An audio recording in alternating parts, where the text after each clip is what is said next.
Hey, what is up everybody? So today I'm getting personal. My daughter contracted coronavirus. Luckily she is better now, but now my husband has it. This is where the sad face emoji goes. I want to talk to you today about how I've managed so far to escape from getting it, what our home treatment plan has been, and how we set up our apartment to keep 6 feet apart. I'm Risa Morimoto, your host, and you're watching Modern Aging, where we chat about innovative and holistic ways to optimize our health and well-being as we age. If you click on that little red button below that says subscribe on it and that little bell next to it, you'll be sure to be notified whenever a new episode is uploaded. Be sure to check out our website at thisismodernaging.com to get the news of our latest and upcoming programs. Okay, so let's be real. This all feels like a ridiculous bad joke or something. Wouldn't it be great to just wake up from this nightmare of a movie that has become our lives? Well, no such luck. Not in my family. My family's been hit by this coronavirus, so we've been forced to face this pandemic head on. I want to share our experience with you so that perhaps you can find something useful in what we did if you find yourself in the same predicament. At the time, when it happened, it felt like an uncontrollable crisis, but it did become manageable once we put systems in place. First off, I just want to say there's a lot of anxiety about there whether or not people think they have symptoms. The anxiety and fear is real, but we also have to take a step back and not freak out because the anxiety may be actually making things appear worse than they actually are. So take a deep breath. And if you're incessantly watching the news, you have to stop because it's not helping.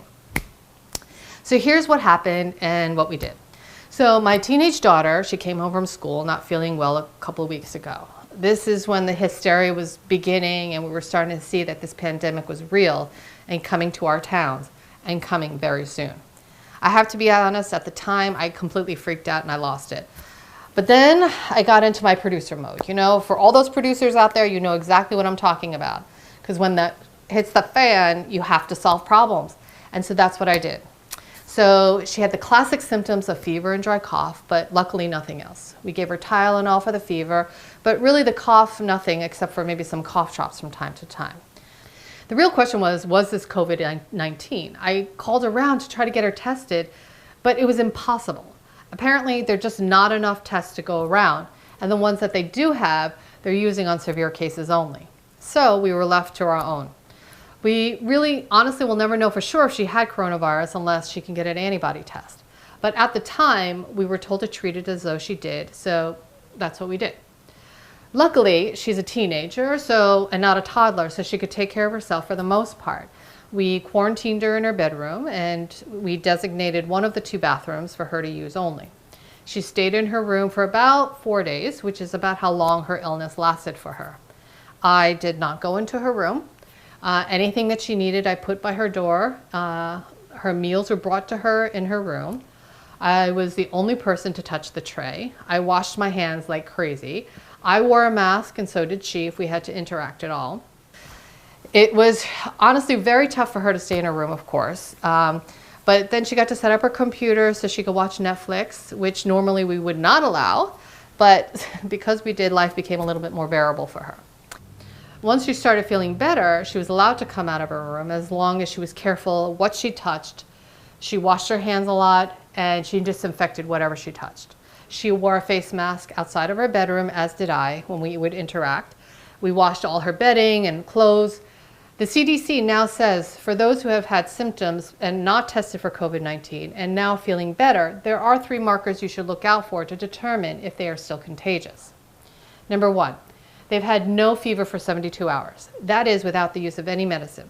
Number 2, their symptoms have improved, like if they had a cough or a sore throat. And number 3, 7 days have passed since their symptoms first appeared.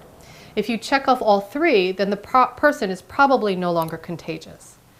My husband's case, unfortunately, has been a little bit different. His virus started with a cough, and then a few days in, he developed a fever with aches and pain. He's been taking Tylenol, but after a few days, his fever is still up and down and hasn't yet broken. He doesn't have much of an appetite, so I'm trying to get him to continue to drink liquids, which is super important to flush out the fever. Also, a neighbor, she just bought us some organic elderberry juice, so I started to give that to him. And I started to drink it too. Elderberries are known to have anti-inflammatory and antiviral properties, so it's really good for colds, flus, and allergies. I'll put a link in the description below if you want to check it out. Luckily, neither my daughter nor husband have had a sore throat, but it is something that I suffer from time to time. So I just wanted to suggest gargling with warm water, warm salt water actually, and then also taking zinc. Zinc you don't want to take on an empty stomach because it can upset it, but tea, fresh slices of ginger, lemon, honey, awesome, and it helps to soothe your throat. My husband is quarantined in his office and he has a little small bed in there. He's been there for almost a week now.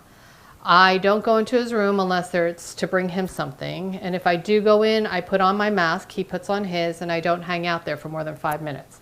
I've marked flatware and plates, bowls that are strictly for him. We don't share towels, bedding, or anything. The big challenge has been our dog Mimi. She loves my husband and wants to be near him all the time. So I put up a baby gate so she doesn't go into his room, but of course it's hard to do 100% of the time because I'll forget, or I'm in there talking to him and she'll sneak up behind me and jump on his bed. They say that the virus can live on your pet's fur, and whether or not that's 100% or not, I'm not sure, but it does make sense since this virus tends to like to live on surfaces. The other alternative, of course, is that the healthy people don't touch the pets, but that's crazy too. I mean, I put light blankets on our sleeping spots now, just in case, so that way I can wash the blanket and not the entire couch. I've also been giving Mimi baths, not happy about that at all. So I know that I need to get better at keeping that baby gate up. For now, we're taking it day by day. We definitely do not want to go into the hospital. It is a breeding ground for the virus. We are super lucky because the virus is not bad enough where we need hospital intervention. We are doing our best to create a system within our household to keep the healthy people healthy and bring the sick people back to health. And I think this is going to be very common. I can't stress enough how important it is to be eating healthy right now, whether you are sick or not. Whole, real foods, lots of fruits and vegetables. Stay away from processed foods if you can. If you don't cook, there are meal kits you can order, as well as tons of simple recipes online to try. Just try. We've partnered with Splendid Spoon, which is a meal kit delivery company. They have some amazing plant-based smoothies, bowls, and soups. It's perfect because it's nutritious and it's also easy to eat. Right now, we're offering a discount to new customers, so you can find out all about it by clicking on the link below in the description section. Real food is going to help strengthen your immune system, and we all need strong immune systems right now. The virus is real and it is serious. Taking the it won't happen to me attitude is naive. You don't need to panic, but you do need to be prepared.